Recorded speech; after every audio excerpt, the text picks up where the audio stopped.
John, welcome, man. It's been a pleasure learning about what you guys are doing at DXdao. Thanks and shout out to Soren for introducing you. How are you? I'm doing well, Carlos. Thanks for having me on the show, and yeah, thanks to Zoran for introducing us. And well, first question of the bat, like always, what is DXdao? What's your role in there for people that don't know it? Sure. DXdao is a DAO, or you could think of it as a decentralized collective, an organization that's native to the internet. And we focus primarily on building and operating DeFi protocols, so that's decentralized finance. The main products that are live currently are a DEX, so a decentralized exchange, Swapr, and a prediction market platform. So this is, or information markets as they're known, which allows you to ask any question and create the outcome tokens and create a market around those different possibilities that can then trade on the blockchain. DXdao is primarily on Ethereum, but has expanded to the XDAI chains as well as the Arbitrum layer 2 on top of Ethereum. Those are a little more affordable to use, a little more scalable. The great thing about Arbitrum is that it inherits the security properties of the layer 1, thus layer 2, and it's a little bit cheaper, still not super cheap, but much more affordable than the Ethereum mainnet. And then XDAI is a side chain that's a lot cheaper, so not as decentralized, but useful for the day-to-day kind of operations that we do at DXdao. So in terms of paying people and funding different efforts on like an operational basis, XDAI is kind of where that is happening. But the products are also deployed, on XDAI mainnet and Arbitrum. And that's kind of like the gist of what DXdao is, what we do. It was launched in mid-2019 by two other crypto projects, Gnosis and DAOstack, in collaboration, but they, after launching it, stepped back and kind of played no part in getting things going or operating them. After that initial launch, where 400 addresses were essentially like airdropped voting power based on locking up tokens and doing a couple of other things, that initial community of people with governance power in the DAO kind of took it forward from there. At first, it was actually kind of quiet. In mid-2019, Gnosis had given the Dutch exchange to DXdao, but there wasn't much capital in the DAO, and the Dutch exchange wasn't getting much use. It was a decentralized exchange actually that performed Dutch auctions, but wasn't getting a lot of use. And by early 2020, some of the community that remained active had put together a new token sale to raise capital for DXdao. So early 2020 is kind of when things really picked up for DXdao.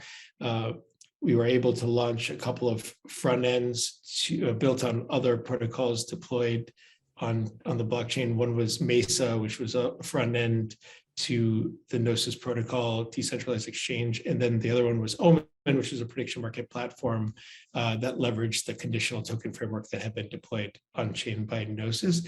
And yeah, the token was DXD, and the sale for that started in May of 2020. It was active through DeFi summer because it was an open bonding curve sale. So basically, as more DXD was sold, the price went up. You could buy it with ETH. So the treasury initially was entirely in Ether for DXdao. And yeah, over the course of that DeFi summer, about 25,000 ETH were raised. The team grew, more contributors. We're now up to about 25 full-time contributors. And there's an increased focus on governance as well. So the DAOstack platform that DXdao was initially launched on is being carried forward now by the DXdao team since DAOstack has stopped working on it. But it's still very important infrastructure for DXdao. A team has been built. It's up to around 6 developers and a designer now, as well as kind of support from other full-time contributors, kind of focusing on decentralized governance. So kind of in summary, like DXdao is a DeFi product and protocol DAO that also like cares deeply about truly decentralized governance. I've never heard of DXdao before talking to Soren the other day. And Soren is the marketing officer for for DocDAO. And DocDAO is very much VC type DAO. So when I was talking to him and he in public, within the episode, he said, "Okay, but if you're looking for a DAO that's like completely on chain, if you're looking for guys that are doing the holdout thing and doing it like to the leather, then you should speak to John from DXdao." And I was very surprised when I came onto your website and I discovered that you guys are a DAO of developers, not really that much of, you're not really raising funds for anything aside from like building your products. You're not investors. So how did it came to your mind, the idea that you guys should start doing a DAO for the kind of thing that you're doing, as opposed to taking like that traditional route that I guess would be like progressive decentralization of each particular product? Yeah, I guess, what you might typically see in crypto is small teams raising traditional venture funds and basically starting like a startup, just like any other startup you'd see in Silicon Valley or wherever, right? Where there's a small team, probably a company behind it, some venture capitalists that provide funding and get equity. Maybe they're more into tokens these days. And then if they're trying to be a decentralized project, they maybe, are going to try to progressively decentralize or exit to the community. DXdao is unique, I think, in that because of how it was started, it basically was a DAO first before raising any funding. And so now there are venture capitalists out there that hold the token and have invested in DXdao, but DXdao doesn't have VCs in the traditional sense. Like there was no formal term sheets done. The VCs had to buy the token on the open market on Ethereum, just like anybody else could have, right? So in that sense, I think the DXdao token launch and raise was a very fair and open one. For me personally, so I've been involved since pretty early on. And at the time, in mid 2019, I was kind of asking myself, what did I want to work on? We were in the bear market. I had been doing some consulting. I knew I wanted to get more dedicated to a specific project. And I was interested in DeFi. I felt like, okay, there's a lot of potential here in decentralized finance. It seemed like a very natural evolution for, something that started from Bitcoin that was meant to disintermediate the banks and kind of be a digital currency. Like decentralized finance to me seemed like a very natural evolution. But what really excited me about crypto is this idea of DAOs, right? The idea that we could potentially change the way people organize and improve on it, right? I've personally been frustrated being part of big corporations that are hierarchical and bureaucratic and full of middle management. So I was really excited about this potential to experiment around organization and governance, right? And so I wanted to do something with DAOs, and I felt at the time that, hey, I think DeFi is going to be the perfect opportunity for DAOs to become important, because there's going to be a need to govern these protocols on chain, and it'll be like the natural place for DAOs to show up and really serve a purpose in this ecosystem. And so I had been asking myself, well, could I start a DeFi DAO of my own or like with some other people? But I didn't feel equipped to do that. So what I felt was the best thing for me personally was to find a community that might have similar ideas. And so that's why I decided to focus on DXdao, really just kind of making a bet that, hey, this is a community that is already talking about these things that I'm excited about. Let me just get involved there and try to meet like-minded people and push that community forward. So that's like what got me into DXdao to begin with. And yeah, that's kind of a little bit of the background there. But yeah, I'm thinking of what are my favorite things in crypto. And you're right, like DAOs are right on top of the list. And I guess like people can see that from the type of guests we bring into this podcast. DAOs are right there. Then it's like, because honestly, if you think about the money part is not that interesting anymore. Particularly since, you have some alternatives that are like more perfect than others. And anyhow, like the community doesn't care too much for design. Like you either have maximalists or people that are working in DeFi, or you know how it goes. I guess privacy is also on top of the list because it's where like where you can see like the cutting edge of cryptography and technology and all this game theory theories.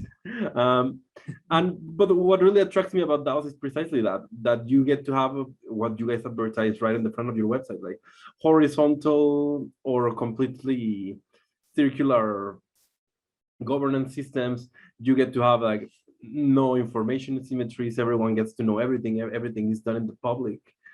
Also, what I thought it was very cool from DXdao is that you guys have all the tiers of what employees can aspire to and the different levels they can get to and what is required for each one of them.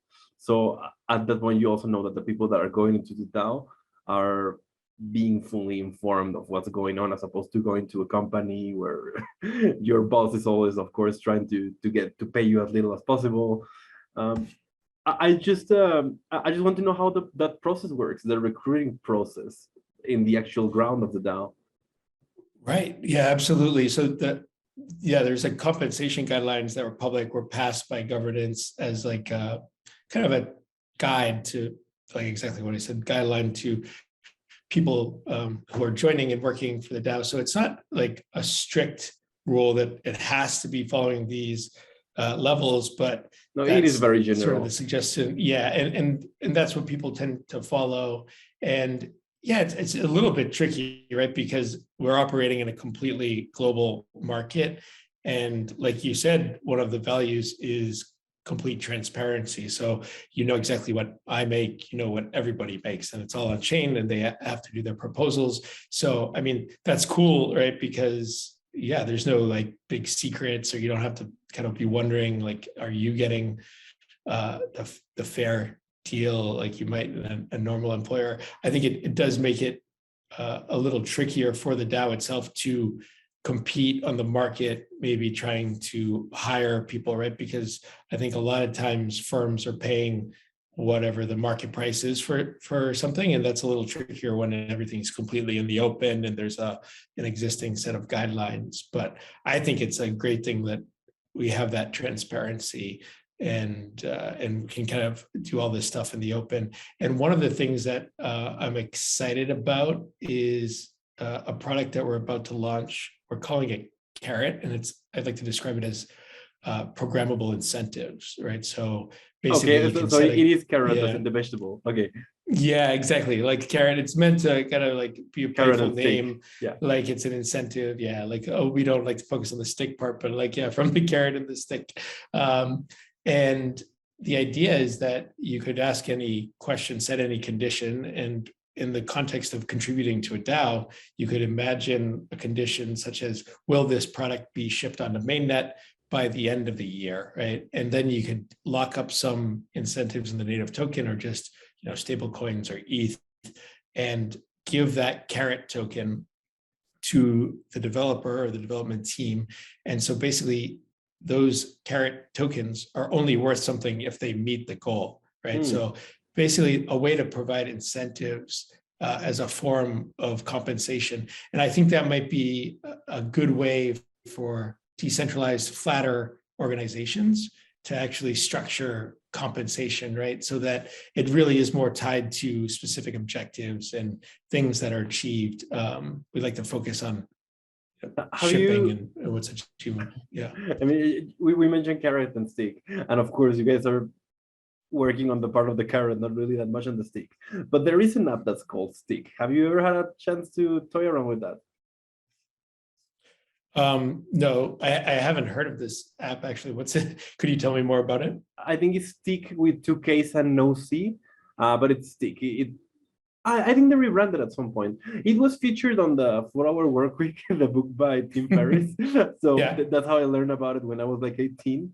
And basically what this app does is it's like the opposite of what you said. You lock up some money into like a social contract for you to incentivize yourself to like not lose it if you do not lose weight, drink water, stop smoking, quit your job, whatever you want. Well, maybe we should develop a stick protocol to go along with the carrot protocol. Yeah, that'd be cool. It'd be more about, I could see it being useful for jobs or things that required whoever's doing it to have some kind of skin in the game, right? Some kind of commitment that you can like slash or like punish them if they are not playing by the rules, right? That might be useful if you're trusting some actors with a lot of capital or something that's very valuable. Maybe you want to know that they're going to put their own skin in the game to a degree. I mean, we're just brainstorming here, but since you're fully decentralized and they're already like fully decentralized dispute resolution systems, you don't even need to get a second party. You just get a Kleros to decide whether you accomplish your goal or not. Right. Oh, exactly. And that's exactly how Carrot is going to work. So like the prediction market platform Omen relies on an oracle to resolve the markets.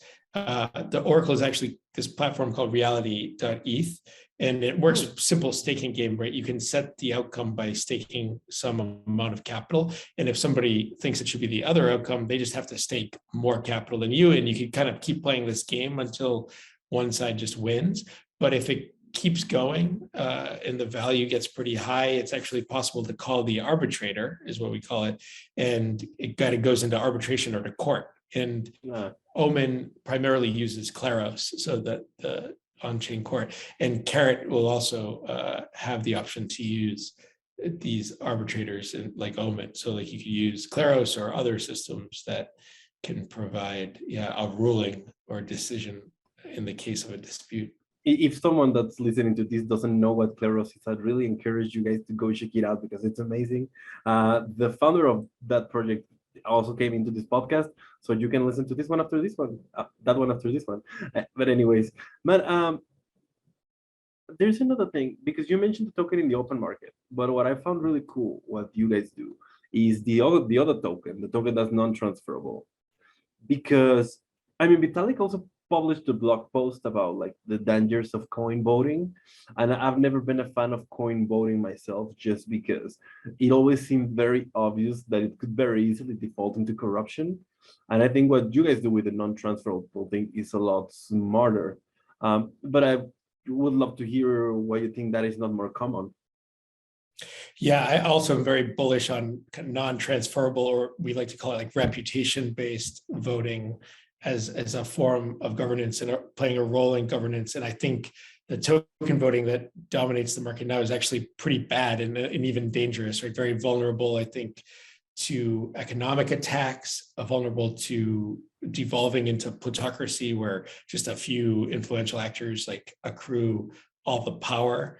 I think that's a concern. And it was great to see Vitalik writing that blog post and drawing attention to some of these issues, which have actually been something that is a big topic in the DXdao community since early on. And it goes back to the initial platform that DXdao was launched on, which was built by DAOstack. So DAOstack revolved all around this reputation voting, which is a non-transferable voting power. I glossed over it earlier, but when DXdao was initially launched in 2019, it only had reputation style governance. So there was just about 400 addresses that had this non-transferable governance power over DXdao. That was what had been set up initially through the initial lock drop, which is sort of like an early form of doing airdrops or liquidity mining, kind of, right? Like, except it wasn't really after the liquidity. It was just you locked up some ETH or other tokens and then got the initial reputation, right? So they basically airdropped this reputation, non-transferable governance to this initial group of people. That was in the middle of 2019, but there was no capital in the DAO. So DXdao then launched this token DXD, which is an ERC20 token in early 2020, and raised capital that way. So now DXdao still operates, but is entirely governed by that reputation that from the beginning. New reputation has been minted. There's actually been a fair amount of growth in that. People are earning it all the time through contributing to DXdao. And I think it's grown by over 50% at this point from the initial stake drop. And that's kind of diluting some of the inactive people and getting reputation in the hands of more active contributors. But yeah, so that's still how it's governed. And so you have this financial token DXD, but DXD doesn't have any voting power in DXdao, right? So I think it's really cool that we have this reputation-based governance, but we have a problem in that it's entirely weighted towards people who are like contributing. Like in a way, it's like a worker collective, and it's completely run by the workers and people providing value. That's really cool, but I think it's imbalanced, right? Like it's not healthy that DXD has no say, that all the people that provided capital at the beginning that now own a stake in DXdao don't really have a say. I don't think that's healthy. It's not well aligned. Like you could imagine a potential problem where the reputation holders basically like, kick out the DXD holders, and that's not really a healthy system. So what we're working towards actually is what we're calling governance 2.0. I wanted to ask you about that. Perfect. Yeah, which balances the reputation voting with the liquid token governance of the ERC20 governance. So we're basically going to be weighting governance power based on a combination of how much reputation an address holds and how much of the ERC20 token that address holds. So it will be possible to acquire more governance with capital by just buying DXD, but it won't be easy to Sybil attack it, because in order to have governance power, a specific address has to have also earned reputation through actual contributions that take time to the DAO, right? So what we're hoping is this creates this healthy balance between the two. You can think of it as balancing labor on one side, like the people working to build things, and capital on the other side, like the folks that are furnishing the capital to fuel the growth and pay for those workers and other things, right? So yeah, we're very excited about this governance 2.0. I think that's almost maybe a couple of steps beyond where like most things are today, right? Like you said, like I think reputation voting is probably better than ERC20 voting, but we're hoping that we'll come up with something that really does balance the two. Right, because now I didn't get fully what is if it doesn't serve for governance, well, what is the perceived value of DXD, the token?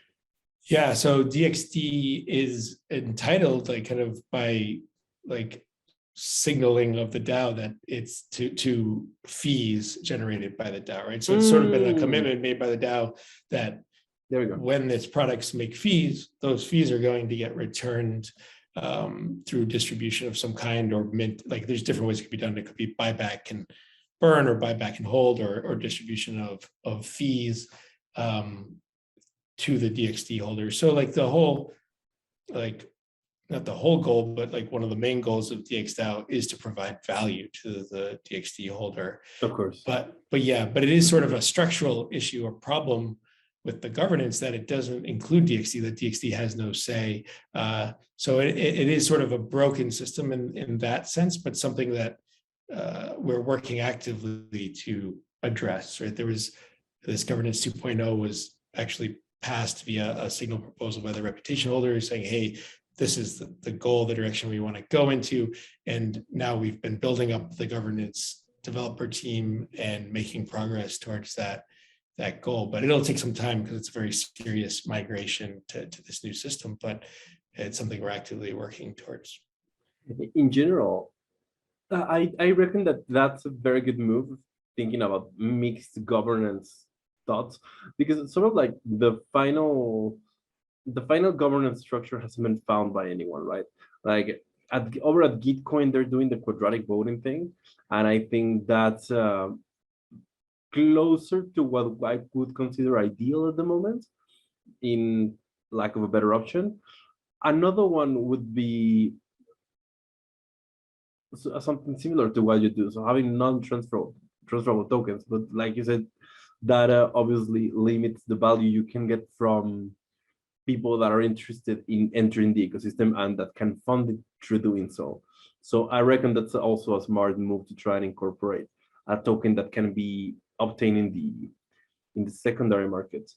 Are there any plans of limiting certain decisions to people that hold the ERC20 token and others to people that hold the reputation token, or those that go against everything you guys stand for? The goal of the governance 2.0 spec actually is to unify. So there's really just one Mhm. concept of governance power, but it draws from both the reputation and from DXD, the ERC20. So it's not separate voting systems or even separate groups. Like today, they're sort of separate groups. Right. But like Then, in the then new you get system, accused of, sorry, then you get accused of treating people like second yeah, class I think citizens. it creates some tension within the ecosystem, right? And really, I think we want it to be that everybody is working together. So that's what the goal is to create this one notion of governance power that's calculated by the voting power equation that will be on chain, right? And that voting power is going to be determined by a combination of what reputation and DXD, the address, holds. And so it will kind of just hopefully create just one inclusive ecosystem of both the DXD holders. Yeah, I mean, you were just telling me about all these different token structures that can happen within DAO, and I was curious about, well, the decision to have everything on chain, because I know that that's not right now the most popular way to do things, right? More often than not, you see people using Snapshot or using other alternatives to keep the voting off chain. So is this just because the layer 2 makes it so convenient, then why not? Or why is it that the DXdao decides to do everything on chain? Yeah, I think one of the most significant obstacles to doing governance on chain, at least on Ethereum, is the cost of course, just even voting on doing anything on Ethereum. Simply sending Ether on Ethereum costs $5-10 these days. So there's that issue, right, that everybody's kind of facing, which makes, I think, governance on Ethereum not particularly scalable. So like, why does DXdao though do everything on chain? I think the main reason around that is that's like very core value of ours, is to have decentralization, and it's started on chain, right? So like DXdao started as fully on chain governance, raised all the capital after being an on-chain DAO where voting was already in the hands of 400 addresses, right? If you look at how most governance is done today by most, so-called DAOs on, Ethereum or just in crypto in general, I think they tend towards one of two things, right? Like it's either all the funds are held in a multi-sig that's controlled by either the core team or some trusted members in that community, and the voting is done on Snapshot, right? So the benefit of using Snapshot is that it's basically free for the users, right? They're just signing messages with their address, right? So that's obviously a very attractive feature of Snapshot, but there's two kind of downsides to doing Snapshot voting with a multi-sig, right? Like, one is that there's a lot of trust in the Snapshot platform itself that votes aren't being censored, right? Like, true. If you're just giving this signed message to a centralized service, and nothing against this, I'm sure they're probably good people, right? But like, that's really just against the ethos of crypto and building these trustless systems, right? You don't want to have these centralized choke points. Voting with Snapshot is that, right? Like, you're basically putting it onto this centralized database that is controlled by a small team. So that's one significant problem with that. The other issue with that model is there's also a lot of trust being put in the hands of the multi-sig voters, right? Like, or whoever is on that multi-sig.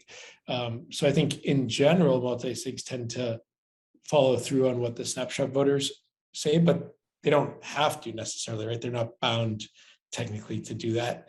And so you don't know for sure that they're going to follow the will of the votes, right?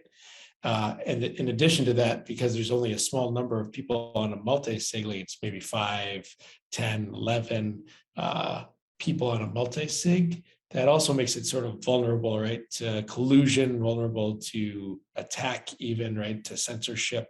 So, that's a very popular model, the Snapshot with multi-sig, but I don't think it's very decentralized, right? Mhm. Or if you look at the word DAO, right, like the middle word is autonomous, and autonomous means like having kind of independence, right? Autonomy means like being sovereign, being able to have self-determination as an organization. Right. And if you're depending on Snapshot to do your voting, then you're not very autonomous, are you? Right, like that kind of compromises autonomy, because now Yeah. you're beholden to this centralized platform that's easily censorable, right? Like whether that's from the team itself or from outside forces that could approach this Snapshot team and say, hey, like you need to do this, right? Because we're a powerful government and you need to do what we say, right? And it could kind of compromise the autonomy of a DAO if you're relying on Snapshot. Same thing with the multi-sig, right? If it's like 5 people, that's pretty vulnerable, I think, to censorship as well, right? Even if there's not like collusion or that thing, if some powerful government goes to those people and says, hey, like you need to do what we say because we're a powerful government and we're going to like force you to do this, it's going to be very vulnerable to that. So that's sort of, just not very decentralized, not really great for autonomy. So, I'm glad that there's all this excitement about DAOs and that DAOs have proliferated in the past couple of years, but I think it's important to kind of be mindful of how decentralized, how much autonomy do these organizations have? And those are core values for DXdao and why we've to this day done everything on chain. Now, another common like mode of operation that I think you see today is where everything actually is on chain. And I think examples of this are like Compound and Uniswap. Mhm. And this is not like a dig against those projects. Those are like awesome projects that have paved the way for DeFi. Like none of us would be here today without them. But I think they weren't really governance first projects, right? They implemented the governance almost as like an afterthought as a way to do a token distribution, right?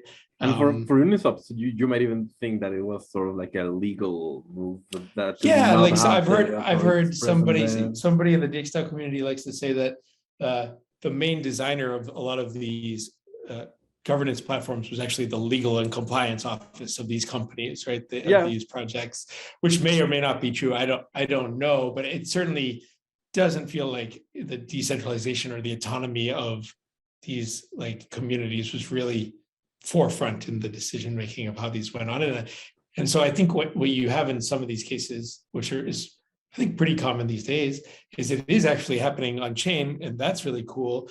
But when you look at the voting power, it's ERC20 governance, the voting power tends to be actually pretty concentrated. It's still held in large part by the team or by some venture capitalists. So I think some of these projects boil down to basically a multi-sig, right, of the teams. It's just that they just control all the governance. So they've made an important step of going on chain, but it's sort of smoke and mirrors because all the tokens are held by a few parties that already coordinate together, right? So again, not that great for decentralization, not really that autonomous either, right? Like if it's a few companies or whatever, it's not hard for governments to go after those companies to censor them. So yeah, I think core value of DXdao is to really push the envelope on decentralization, on autonomy, like building internet native organizations that are truly autonomous, right? That like operate on the internet, like that's their jurisdiction, and they can be sovereign in that sense. Now, like, yeah, I think that's a core goal. And so DXdao has, for better or sometimes to its own detriment, kind of stuck to the guns of decentralization and being on chain. Some things that we've done to accommodate the fact that like gas costs and just operational costs have gone way up on Ethereum is moving like some of the day-to-day operations to the DXdao chain. So same setup, like you still have everything being done through the on-chain governance. It's actually easy to clone reputation-based governance onto other chains. There was a cool talk done at the Daoist in Lisbon by one of my fellow contributors at DXdao, this guy, Chris Powers. I encourage you to go check out that talk. He did it. It's all about governance on multiple chains. It's at the Daoist in Lisbon. He also writes this cool newsletter called Dose of DeFi. But yeah, like easy to clone. The gist of what I was saying is like it's easy to clone the DXdao governance onto different chains. And so what we've done is set up DAOs on XDAI and Arbitrum as well. We call them bases. So the XDAI base handles a lot of the day-to-day operations like paying contributors. It doesn't have that much in terms of funds. Like the mainnet DAO sends over funds in chunks basically to handle the next few months of runway, but it's really important just in terms of allowing proposals to get put in and people to get paid without spending thousands of dollars in transaction costs that you'd have on mainnet. So yeah, so there's things that we've had challenges with in terms of scalability, but by kind of optimizing how things are done, moving certain things like the day-to-day operations to cheaper side chains, we found good ways around this. And I think as layer 2s mature, as ETH 2.0 comes out, you'll see, the scalability of the underlying infrastructure will improve, and that will help us as well. And I also think there's actually a lot of room for innovation on like how the voting itself can be done in scalable ways, right? Like ways that maybe votes can be signed off chain in a way that's still censorship resistant, right? Like not reliant upon a service like Snapshot, but more of a peer-to-peer network where you get receipts or something like that. I think an architecture like that is possible. We may see something like that in the future where we have much more scalable voting. And so hopefully all of those advances could just help DAOs to flourish and to kind of live up to their potential. I'm curious about the fact that you guys are moving into Arbitrum, moving into XDAI, but at the same time, do not completely leave Ethereum. And that's like the main chain of Ethereum. Why is that? Right. Why is there a need to keep at least some part of the voting of the DAO in the layer 1? Yeah, so the layer 1, the Ethereum DAO is still intact. It still controls, I think, over 90% of the funds that DXdao holds. So the treasury has over $100 million worth of funds between the Ether and the DXD and other tokens.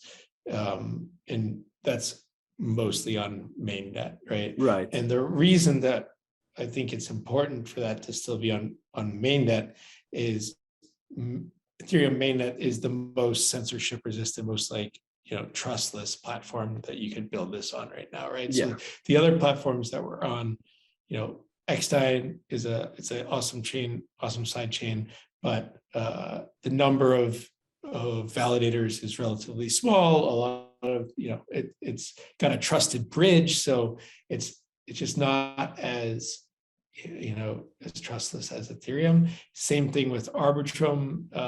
Even like it has a lot of potential to be basically almost as secure as Ethereum base layer, but right now it's in a beta, and the Arbitrum team, Off-Chain Labs, still controls the keys and has admin keys and stuff. So I think the funds are probably safe, but there's still a lot of trust being put into that team. So for now, I think Ethereum is still where it's at for something that's really pushing decentralization and autonomy and trying to be hardcore about those values. And on the same note, you're right that we don't think about blockchains, at least layer 1 blockchains, in terms of security anymore. That thought that blockchains were kind of a question mark, 10 years ago, 9 years ago, and nowadays no one doubts their security. At least the big main chains like Ethereum, Bitcoin, Cardano, I would say, some others, but you're right. And you don't realize how important that is until you talk to someone like yourself, that you're part of a DAO that needs to decide where to put the funds of the whole organization, where to put all of the funds of the people that are involved in it.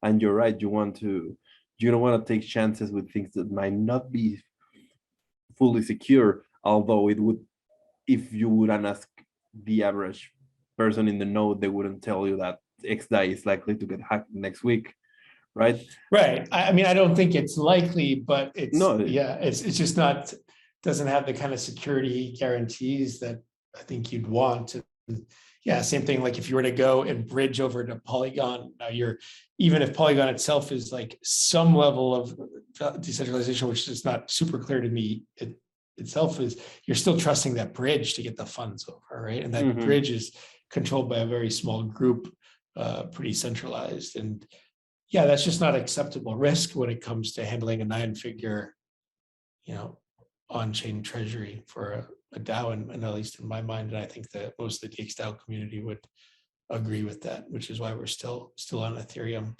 But yeah, you're right that like these discussions about security are kind of almost like just glossed over, taken as a given that everything's secure, right? Like I first read the Bitcoin white paper in 2011, and yeah, I remember early on that was a big topic, right? Is like, how secure is the blockchain? 51% attack, like how likely is that? Like how decentralized are these things? And it's sort of a discussion or a question that doesn't get a lot of airtime these days, but I still think it's fundamentally important. And yeah, it's the kind of thing that you can forget about it until it rears its head and something happens, right? And exactly, and then it could be really bad. And I think another thing that doesn't get maybe enough attention too is just like sustainability of these networks, right? And the security. So yeah, that's a whole other conversation, but Bitcoin versus Ethereum, where like how much is actually coming in terms of transaction fees. And I think it's really important that the actual transaction fees and the usage of the network is funding the security of the network, because if it's entirely funded by block rewards, I don't think that's a very sustainable security. Without going into too much detail on this, this is not like what I'm most interested in asking you now. But like, do you think Bitcoin can sustain itself without the miners, just by fees? Bitcoin, I mean, I think if cryptofees.info is a great site to kind of see the like different amounts of fees collected by different chains and even apps on the chains. Like, and for a while, Bitcoin was the top fee collector, right? Amongst everything, amongst different blockchains. But a while back, Ethereum passed Bitcoin, and now it's way ahead of Bitcoin in terms of the fees being collected. And that's simply because Ethereum is getting used by applications and people do stuff on chain. I've seen charts that show the amount of Ether held on centralized exchanges has actually gone down significantly over the last year or so, right? Whereas Bitcoin, you can't do much with Bitcoin other than buy and hold it, right? And it seems that the Bitcoin community has really doubled down on this narrative of digital gold, right? And they've sort of forgotten or like, given up perhaps on payments or other use cases, right, on top of the chain. And I think, if you go back in history, like that's why we have Ethereum, right? It's because when people went to build stuff, it was too difficult on Bitcoin. So they realized there was a need for a chain that had more capabilities. And that's how you ended up with Ethereum. But yeah, I mean, I think Bitcoin is going to be in trouble, to be honest, because I don't think it has the usage to sustain security from transaction fees.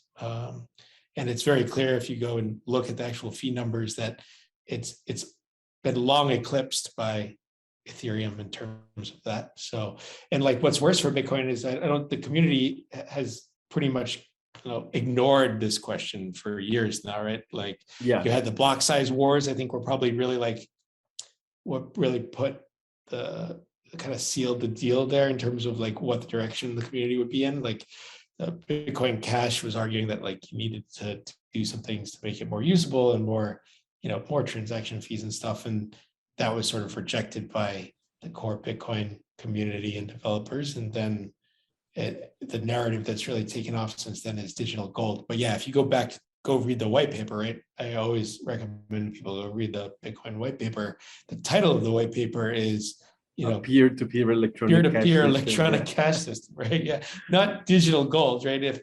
And so if you want to look at how to fund security on a network that doesn't really have that much usage, that doesn't have transactions, you're doing it with block rewards, right? But another Bitcoin meme is the 21 million fixed supply cap, right? So those block rewards are halved every 4 years. So those block rewards over time are going to zero, right? And this is an important concept of like how Bitcoin community sees itself and sells itself, right? It's fixed supply, sound money, digital gold. But yeah, I don't know. As the block rewards go to zero and there's no transaction fees, I don't see a good solution to actually funding security. So I think what you'll eventually see, and it may take a decade to play out or more, right, is that at some point people will realize that security of Bitcoin is in question and is kind of fundamentally a big issue. And they're going to have the only choice I think they'd have is maybe by minting more, like changing the 21 million supply changing but the fee scheme, changing yeah, there's a very interesting theory. I mean, it's ironic. I don't think I'm not sure if that could happen, being the way the Bitcoin community is, or at least the hardcore Bitcoin communities. Actually, that's like the closest we have to like a left and right politically dichotomy, right? In crypto, you either think Bitcoin is digital gold or that it's like going against its mission to be digital cash. But I mean, I digress. yeah. There's this theory that all the Bitcoin could end up wrapped up in ERC20 or tokens or another chains, and that actually is feasible. Yeah, some people have said if Bitcoin survives, it's going to be as an ERC20 token on Ethereum, and like maybe the meme of Bitcoin like lives on, but it's secured by the Ethereum blockchain, right? And it's just the wrapped Bitcoin or some token on the Ethereum blockchain. Yeah, I could see that potentially. I mean, I think Bitcoin as the original, right, as like the pioneer there, it still holds like a very important like place in people's minds and in the history here, and it has a lot of mimetic value. But yeah, I don't know. It seems like the idea of like changing the supply cap or something that seems like it would be an existential crisis for the community. And like, I don't know, I have a hard time imagining Bitcoin really like kind of handling it, right? It seems like a community in denial about this issue. So I think when it finally is forced to face it, it's not going to be pretty. That's well, just kind of my opinion. To your point that there's a bit of a denial going there, because the security argument used to be like at a talking point, right?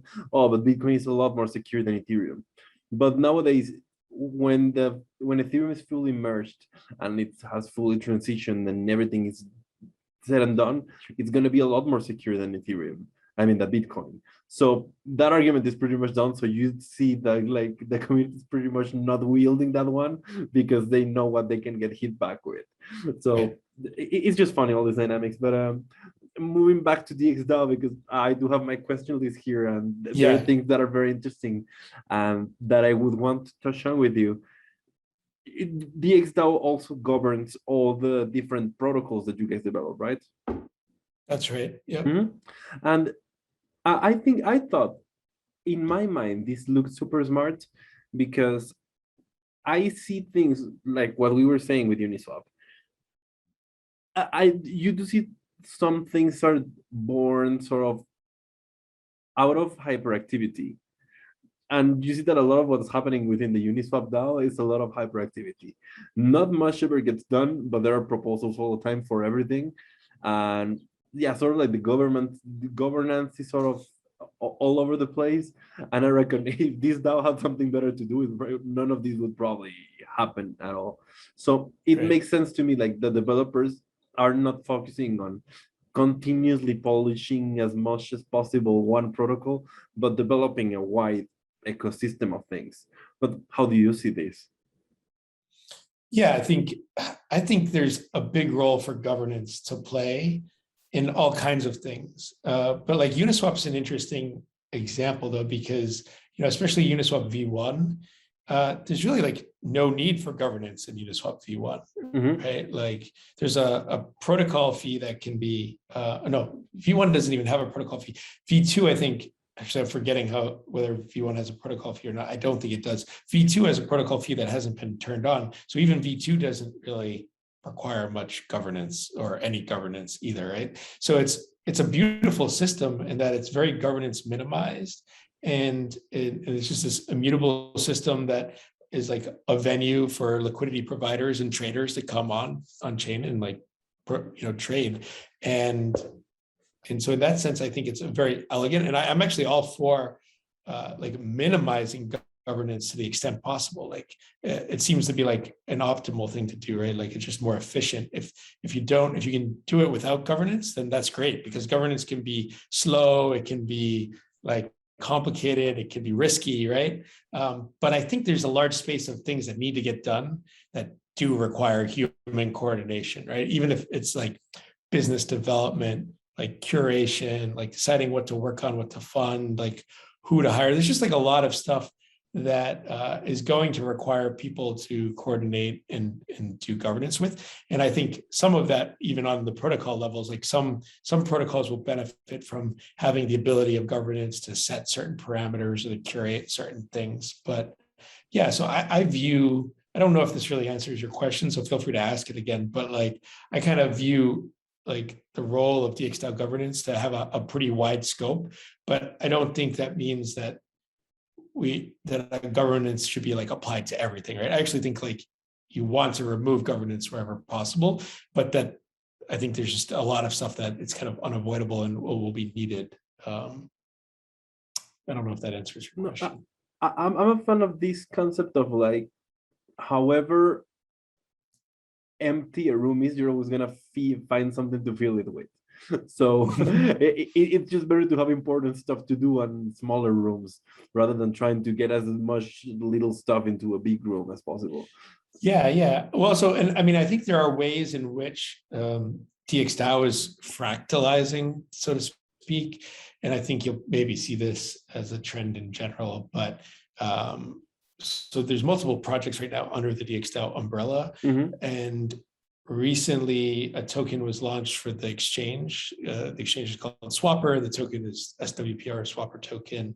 And the goal right now is actually to stand up what we're calling a guild, which is sort of just like a sub DAO for Swapr, right? So that will be governance that's focused on just Swapr related things like, how to set the protocol fee, what to do with the protocol fee, how to manage the treasury, like how to do curation of token lists and that sort of thing within Swapr. So it'll be a DAO, again, we're calling it a guild, focused on all things Swapr, right? And so I think in that sense, yeah, like there's only so much bandwidth that any person can have, right? And so I think it's important for organizations and governance structures to have a certain focus. And yeah.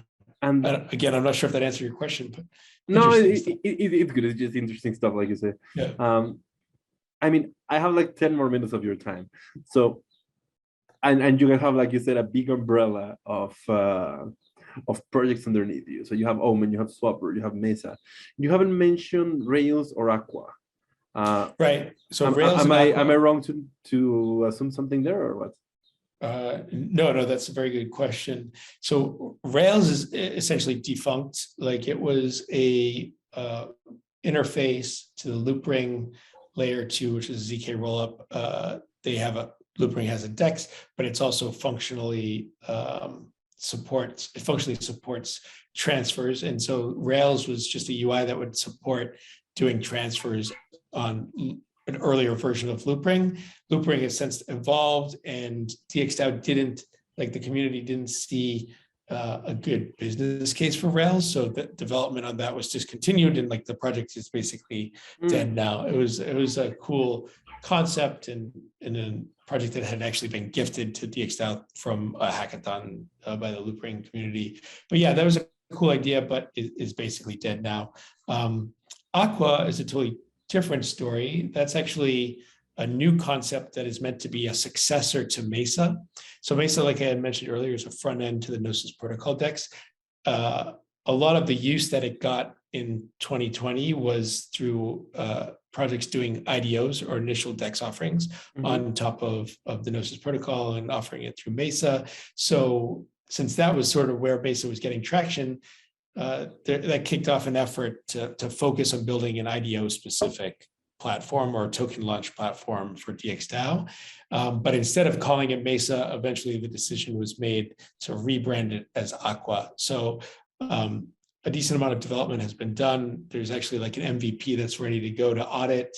but it's queued up now in the audit pipeline as the decision has been made to focus more on Swapr and governance right now, and to hold off on development for the time being on Aqua.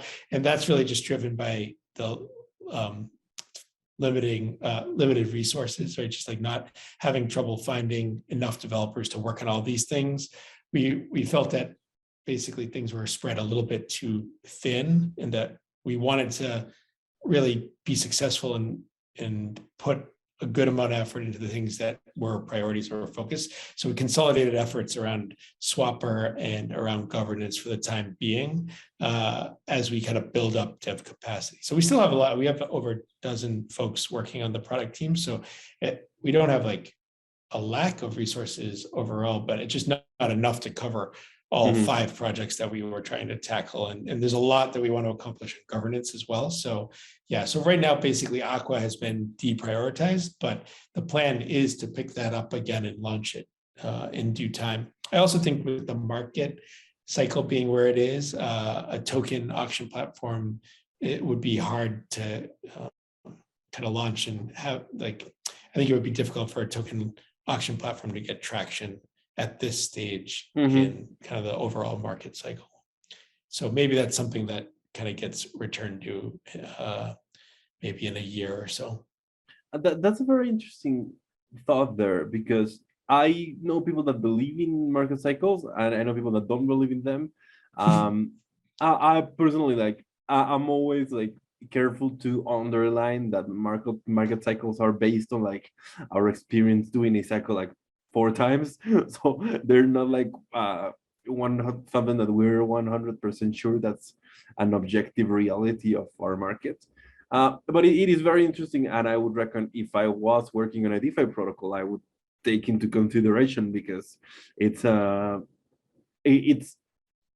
whatever amount of certainty you can have about the future, right? How much weight do you put into this concept when it comes to making decisions? Yeah, I don't know if I would say I believe in market cycles, right? I certainly don't think it's as like firm a phenomena as like the sun rising, right? Or like the earth spinning, or these physics things that I think we understand and can ascribe rules to and kind of know what is like driving it. So yeah, like I don't think it's a given or any kind of physical law that the market will go in cycles, but I would say my personal experience, and from talking to other people and looking maybe historically at different markets, experience I think shows that it is just a phenomenon that repeats itself, right? And we've seen it in crypto. I don't know, depending on how many you're counting, or like maybe on our 4th or 5th, right? Like it's really the second bull market for Ethereum, but maybe like the 4th one for Bitcoin, or maybe more if you go. And crypto, like involving money, it has a lot of like self-fulfilling prophecies, right? Yeah, I think ultimately it's driven not so much by like the reality. People like to talk about what's actually happening. There's these big things happening, like launches of new chains and stuff, and of course the innovation is driving it. But I think the market cycles seem to almost have like a life of their own, right? That's more driven by hype, people and human psychology than the actual technical progress. It's like the technical progress is sort of following a somewhat linear path, but you have this like wildly oscillating market cycle that's kind of going along with that. So yeah, I don't really understand why. I can't say for sure what's going to happen, right? We have no idea, but I'm definitely mindful of the past here, and I think it's something that we think of like with the treasury management. DXdao has diversified out of the ether that has into stable coins, just with the mind that we need to be ready for a potential bear market, right? That if things don't continue to go up, that we're ready to still continue building even if the conditions change. Because that's what you want, right? You want to be able to build when things are down, so they get a chance to explode when things are going up. Right. Yeah. I think sometimes it's maybe the best time to be building is in the bear market, because there's less distractions, there's less noise, right? There's less garbage. Like I think in these bull markets, you tend to see just a lot of kind of, inane activity that is just derived from all the excitement and the hype. And of course, it's great to see the energy and it's great to see the influx of capital, but I think it gets a little distracting from like the core building. And so in some ways, it's actually nice to be in a bear market if you have the funding. So that's like why we're focused on kind of also putting aside enough funds and stable assets to be ready for that. Which is what the Ethereum Foundation did in 2017. They sold a lot of Ethereum to cover for their expenses down the line, and they got really heavily criticized for that. But some people think they even move. some people think they even catalyzed the bear market in some ways, right? But I mean, I think it's responsible to diversify a bit and secure runway as a project. It's impossible to know what causes those things. Like, I had someone on this show come and make a case that Mark Zuckerberg caused the bear market by banning crypto Facebook ads, and they even started a lawsuit. And I don't know how that went. That's kind of crazy. For what I can imagine, it went poorly, but it was funny, man. It's been a lot of fun talking to you today. I just wanted to ask you if there's something that you think we didn't cover or that your community would like to hear from you before we finish. I think we did a good job.